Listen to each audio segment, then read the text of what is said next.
Hello and welcome everybody to our fourth episode of Fumbling Forward. Today we want to talk about characters and character conflicts. So if you're a player and you're interested in how to come up with great characters with deep conflicts which are highly connected to your storyline, or if you're a game master and you're interested in how to pick up the backgrounds of your characters and create conflict and stories around them, stay tuned to this episode of Fumbling Forward. Coming up.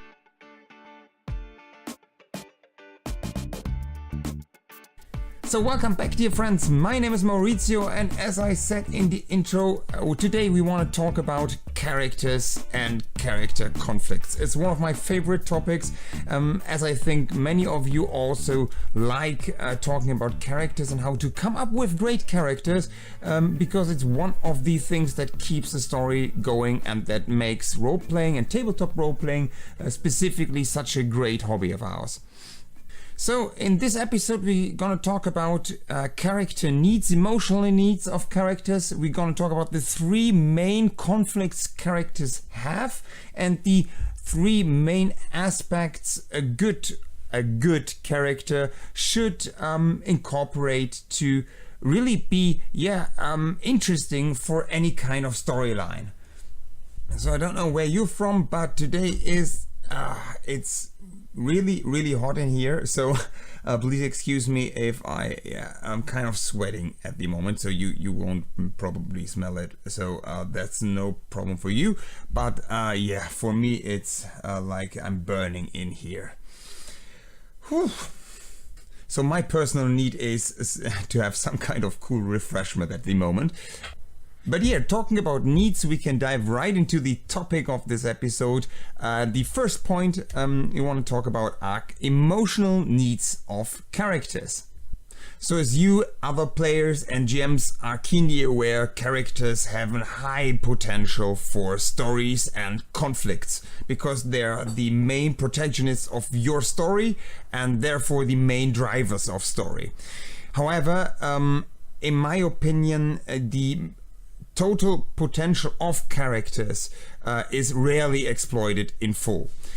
And to make up for that, I thought of this video to talk about the theoretical aspects of character creation and of what a character essentially is. And to do that, we have to dive in the dramatic design of TV series. And TV series are very interesting for us as role players because they're essentially, from a theoretical viewpoint, they're essentially the same as role playing. The only difference is that TV series are scripted, and obviously a role-playing game is still a game, and so you improvise the reactions of your characters and the actions of your characters. But mainly things that apply to TV series apply almost every time to role-playing games as well. So what do TV series do when they create a new character for a series? What they do is they create incomplete characters. And the concept of a character being incomplete is highly important to role-playing characters as well. So when you start with your character, don't think of him like, okay, he's finished. There's always something your character is missing, and you should create your characters with that in mind. So what is your character missing? This is explained in the emotional need of your character. So at the beginning of a story, your character is always in some kind of a bad place. Because he lacks something. And when we're talking about emotional needs, we are not talking about emotions in general, but in needs that are connected to certain emotions that mean something for your character. If your character is missing something that is not really connected to an emotion of his, it doesn't matter, dramatically speaking. So when we talk about emotional needs, we talk about needs or things your character lacks that are very important to him. For example, he needs to be recognized for his actions, or he needs a mentor who guides him, so he needs guidance essentially. All those could be perfect needs for the character, and all those could be perfect needs for your character, and the only thing you have to do is come up with a need your character has. So the thing most people do wrong is thinking about some characters in TV series or books they read about or watched, and then create a character which is cool and never think about anything related to his emotional needs or incompleteness. Because this need will be the one thing that drives your character forward into the story and to reach his goals. It's really important and will come up a lot during this episode. So having an emotional need for your character is the basis for everything else. I know it's sometimes hard to come up with a great idea for an emotional need for your character, especially if you haven't played him yet. Many role-playing games incorporate this problem by not letting you choose this emotional need right off the bat, but after a few sessions you played them. And this is essentially a good advice. So if you have problems with coming up with a great idea on how your character could be incomplete and what your character is missing essentially, give it a little bit of time. Maybe after 1 or 2 sessions, when you already played your character a bit, it will be much easier for you. Because you see, in TV series you have a different approach. You have a script, you have pre-written characters, and those characters are already pretty much fleshed out. Obviously, sometimes if you play a certain pre-written adventure, you may also have pre-written characters in there. But as you know, it will take some time to familiarize yourself with those characters.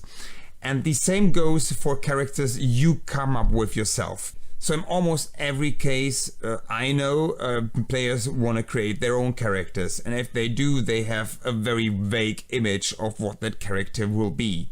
Taking a little bit of time to really think about those things and to reflect on the first sessions you had with your character is a great option to familiarize yourself with your character. But the essential thing to do is you have to think about those points, because many players start out with their characters, playing them, and after even 10 or 12 sessions still have only a vague idea, only a feeling, a gut feeling about what their characters is all about.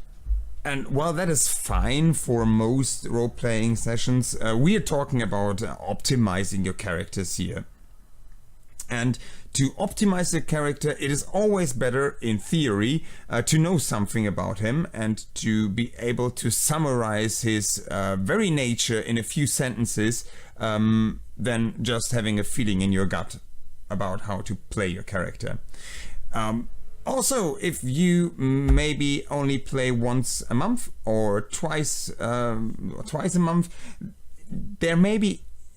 you maybe don't remember exactly how you played your character last time and what the essential being of your character is, the essential concept of your character. So if you take a little bit of time to really reflect on how your character is and what your character is and the nature of your character, then you have like a little cheat sheet, yeah, so crypt sheet for you to use whenever you maybe don't remember how your character was actually played, or to, even become better at playing your character, because your gut sometimes betrays you. And if you have a very distinct, very cool character, you can only get better by thinking about him and creating this crypt sheet for you.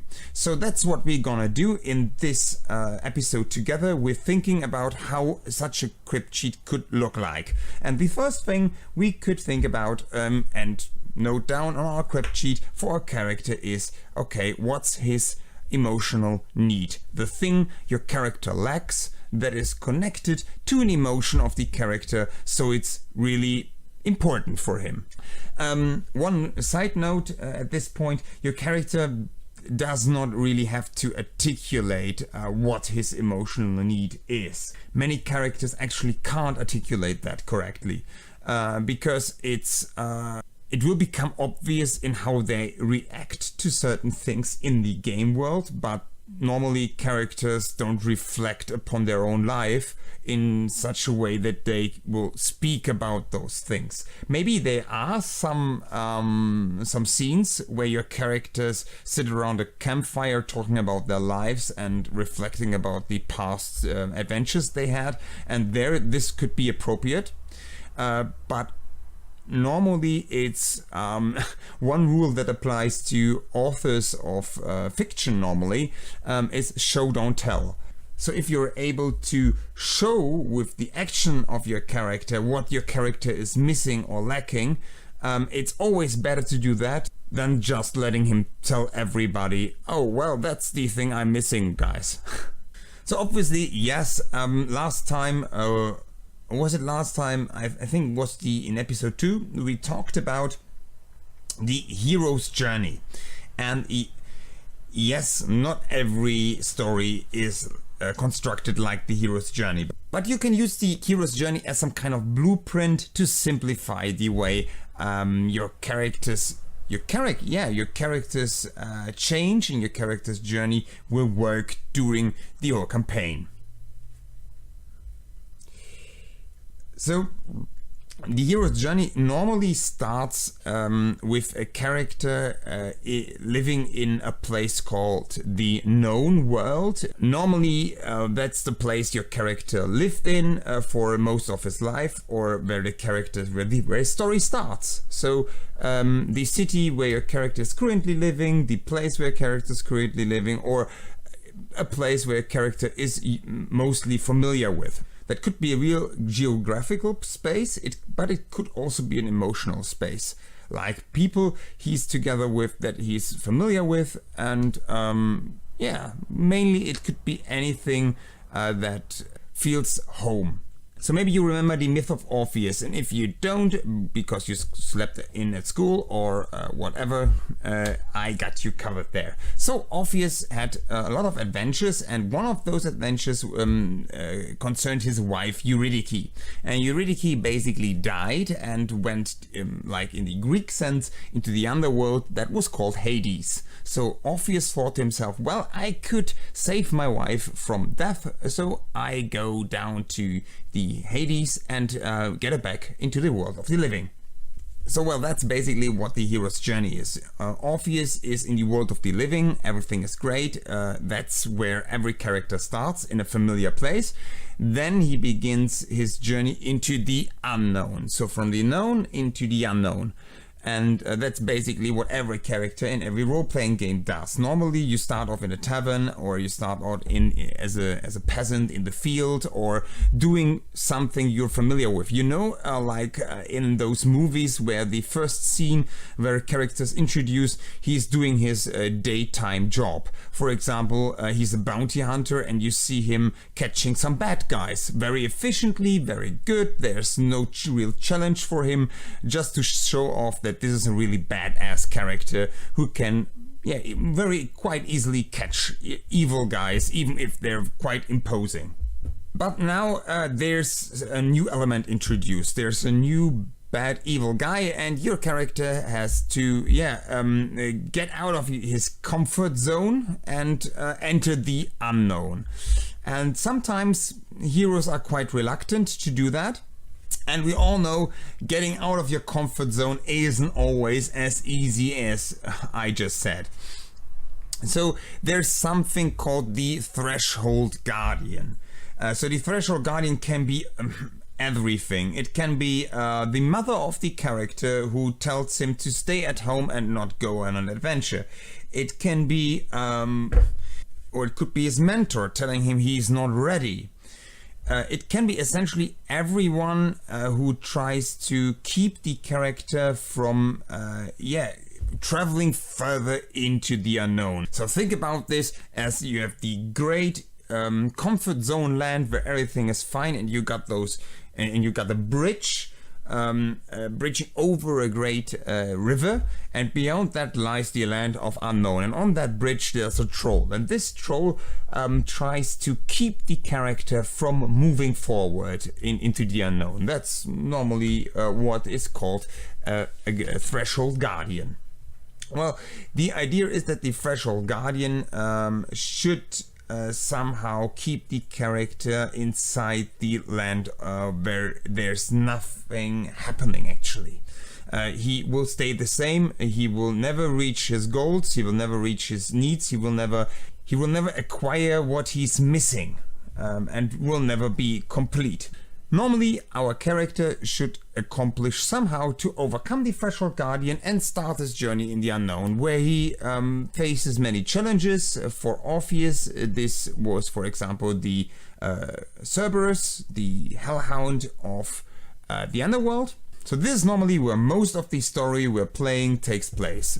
After the Threshold Guardian, until we find ourselves in the Abyss. The Abyss is essentially the darkest place in the unknown world, where things are so different from his comfort zone as they will ever be. This place is farther away than everything else, and will drive the character mad, essentially. The character has to overcome his fears, his needs, and must put in everything he has to overcome the abyss and rise again from the abyss, newborn, reborn, transformed as someone new. And essentially, in the hero's journey, the character should then return back home, where he has the problem that, yeah, he was at war and now he's returning home.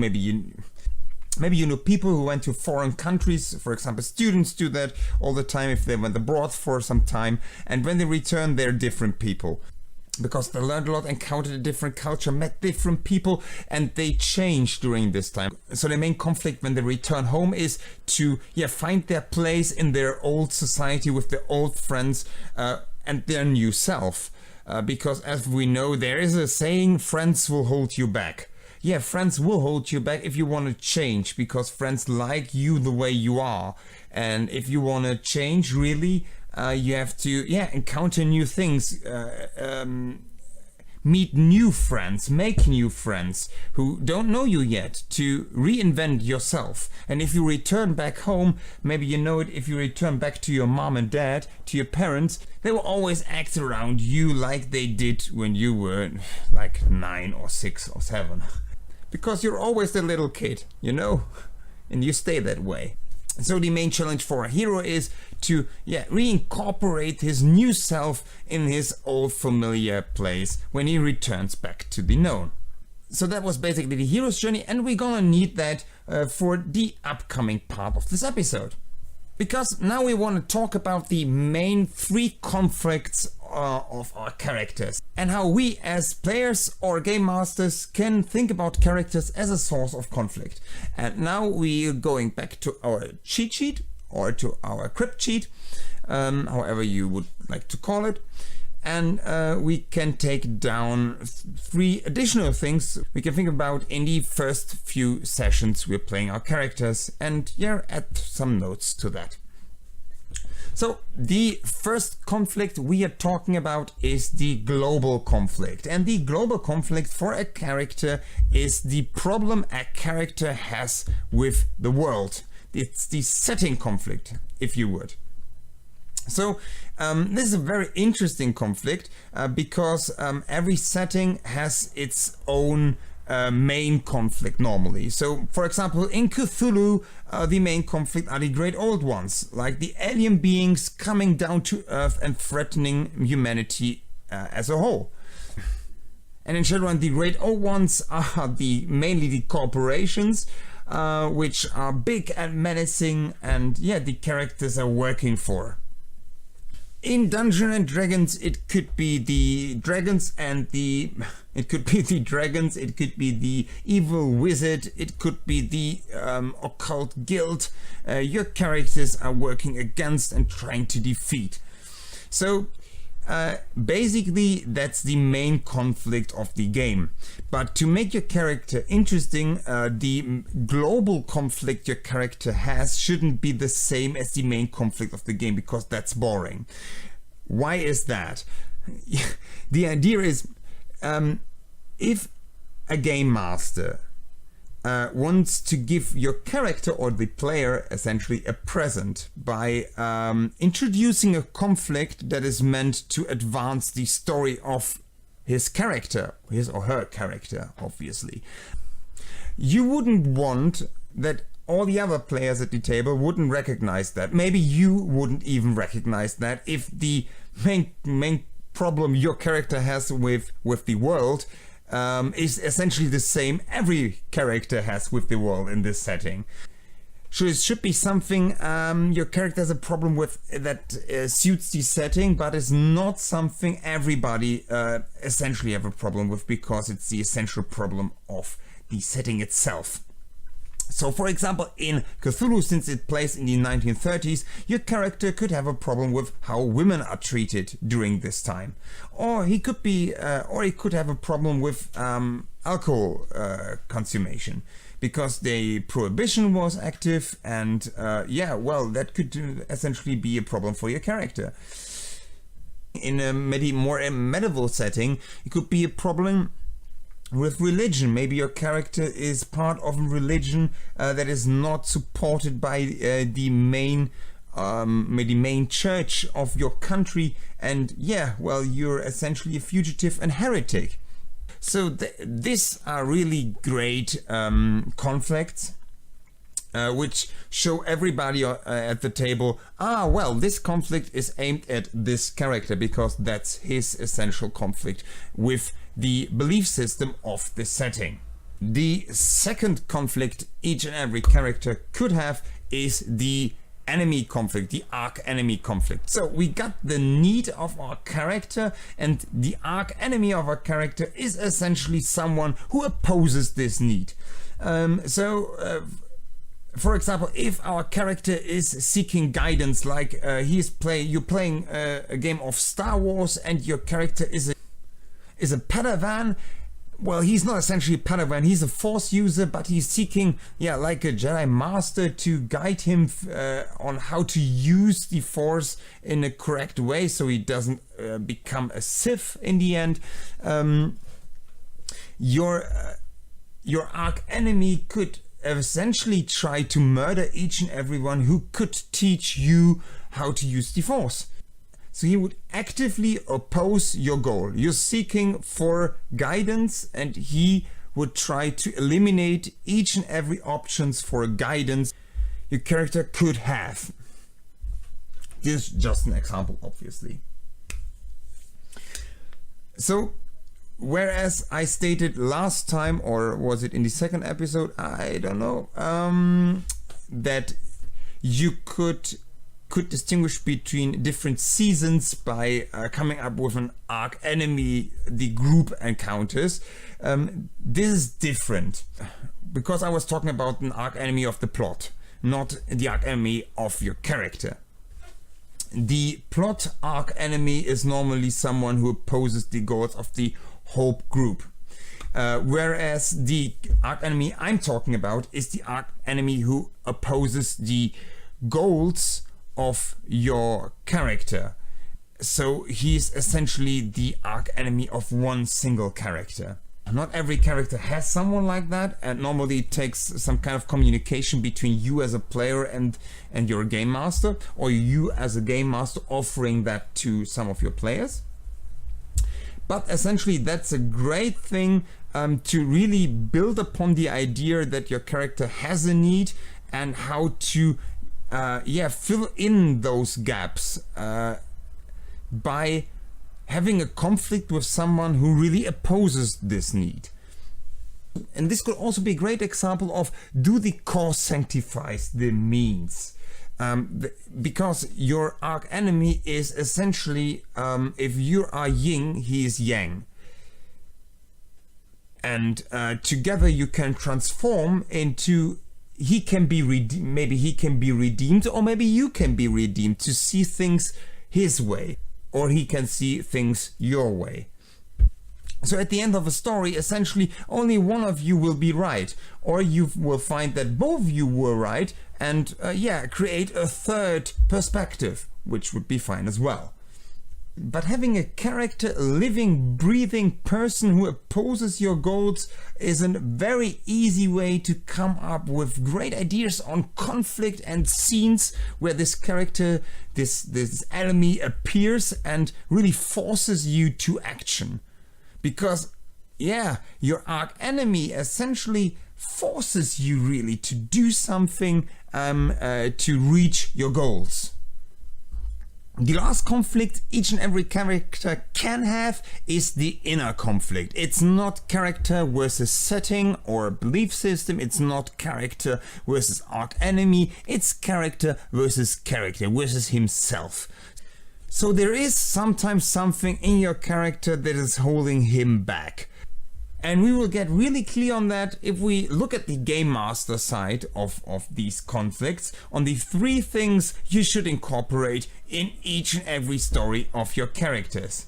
So let's start right there. Each and every character should essentially, the first thing, he should somehow undergo some kind of transformation. As I said, with the hero's journey, your character is coming from the known to the unknown to transform in the unknown. And this transformation should happen eventually, but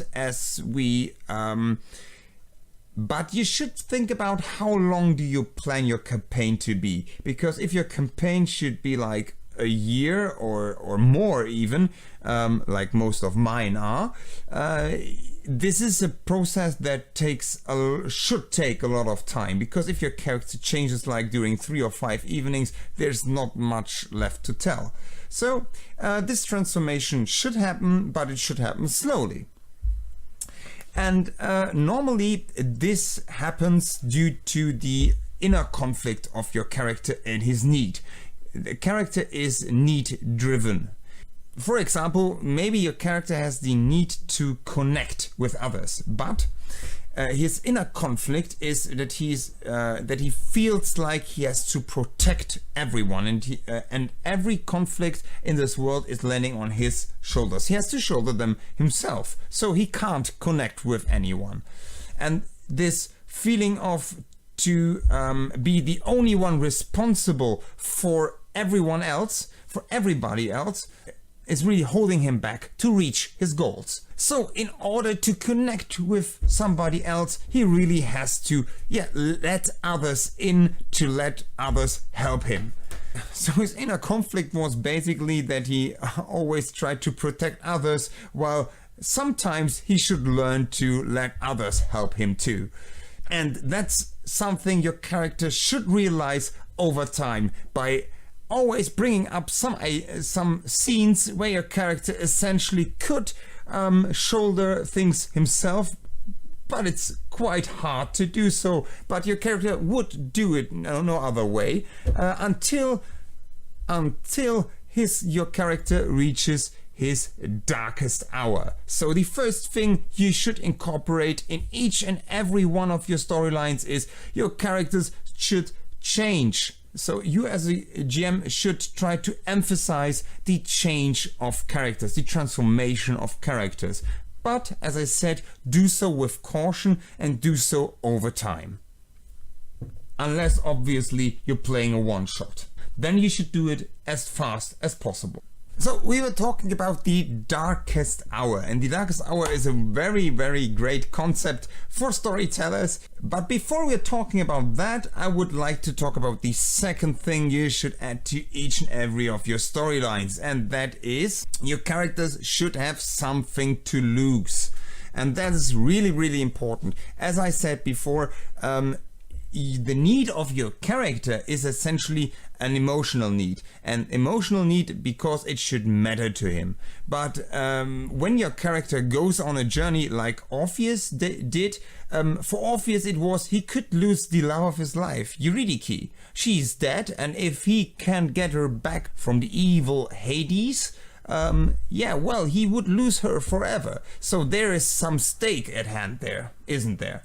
So your characters need something they can lose. If they dive out, if they go on an adventure, they should have something that they really care about and that they can lose. Many systems do already incorporate something like that by giving characters some kind of emotional resource they can lose during their adventures. But yeah, you should think if it's incorporated in your system or not. You should think about if there's something your character really cares about that is threatened once he leaves his comfort zone and ventures forth into the unknown.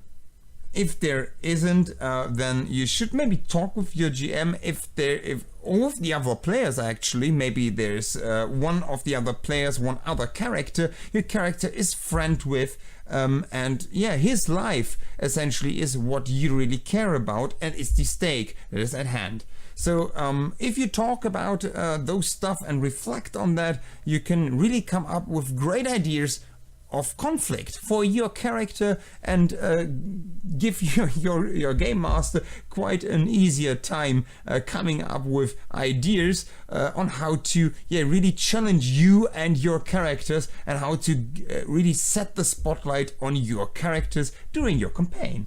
So we got, okay, in each and every storyline there should be a transformation happening and there should be something to lose, and yeah, each and every storyline, the third thing, should have a darkest point. We called it in the hero's journey the abyss. It is called the darkest hour of a character, and that's essentially the place where the character least wanna be. And in dramatic theory, there is this kind of theory that each and every character should be driven to the place he least wanna be. You should drive characters at the edge of what they can handle, and in the deepest and darkest hell of themselves. So maybe a suspicious and self-reliant, totally self-reliant character could be driven to a situation. He's totally distrustful to everyone, but he could be driven in a situation where he essentially has to trust someone or he dies, or everything he cares for is lost. You know, the stakes, we remember the stakes, or all his stakes are lost for good. He has to trust or all his stakes are lost. And that's essentially the point at which a character shows his true nature, his true self. If your character is two-dimensional and if he's able to change. If he's not, he will, the world demands from each and every character that he transforms from where he is at the beginning to where he is at the end. And if your character can't survive the transformation, well, then he is lost, and that can happen to each and every one of them. One thing to take away for you and your campaign is do never, for creating believable fictional characters, do never ever spare your characters their darkest hour. Do never ever do that. In my opinion, there are some people who really think, okay, characters are special little snowflakes that should be spared and treated differently from normal people. I don't think so. Dramatically, yes, your characters shouldn't be the ones to take the first shot in the head in a battle. Yeah, that's right.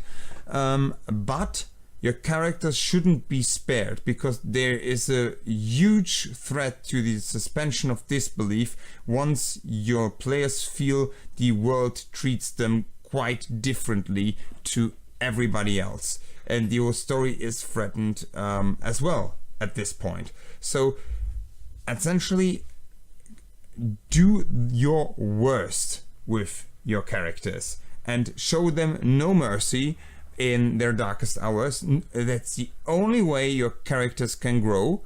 And yeah, give your characters the option. Drive your characters to the point where they want to change, because think about it this way. Your character's life, up to the point where they start their adventure, they weren't able to to change, and therefore they weren't able to reach or to become whole, to fill in their emotional need. They couldn't do that because they in their comfort zone at home with their friends, with their family, they weren't able to do that. There were always something that hold them back. And you give them the opportunity to change. By not sparing them, by telling them, here's the opportunity, you can go out, you can venture out into the unknown, you can have adventures there, but really it won't be easy for you. And it shouldn't be easy for you, because it must be tough. You must be challenged really, really hard, up to the point where it's change or death. And that's the only way, because that's the only way your characters essentially can change. They already tried everything the easy, normal, squishy-wishy way at home. So now it's challenge time. It's not about, we want to do that the easy, normal, sperry part. So if there's one thing you take away this, do never spare your characters. And on the other hand, you as a player, you should essentially think about your characters in a more liquid way. Think about them as incomplete, changing, needing of transformation. That's the only way you can move forward with your character. If you think about your characters as, okay, that's my character and he's this way and he will never change, that's the way my character is, there's no story to tell. There is no story to tell. Your character has already reached all his goals, he's already back at home, his new self, and he has no needs whatsoever. There's no story to tell. So it goes both ways. You as a player, be open to transformation, need transformation, want transformation. You as a GM, enforce transformation through hardship.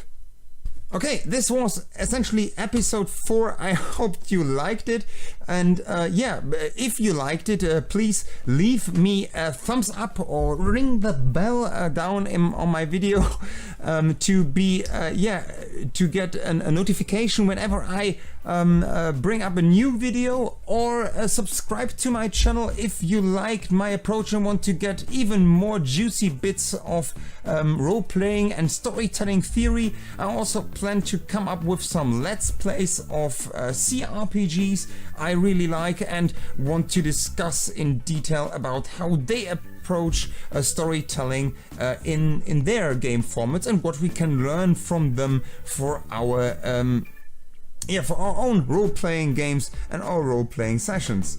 Hello guys, and welcome to my end screen as usual. I think it's somewhere here that you find the channel I'm supporting this time, and it's again Aegon of Astora. I'm supporting one of my favorite channels. I really like the guy and how he explains and looks at the story of Dark Souls, Bloodborne and all the From Software games. I think I supported him in the first video, but I want to do it again because I really like the guy. So if you never checked him out before, do so, and giving a wink for me.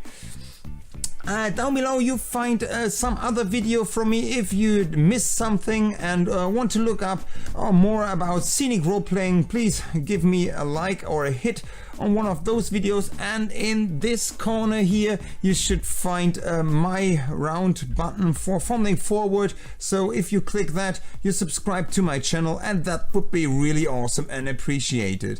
So once again, I can only wish you a great week until we see us next time. I think it will be next week. So have a great evening and roll as many criticals as possible, and see you next time guys, and bye bye, thanks for watching.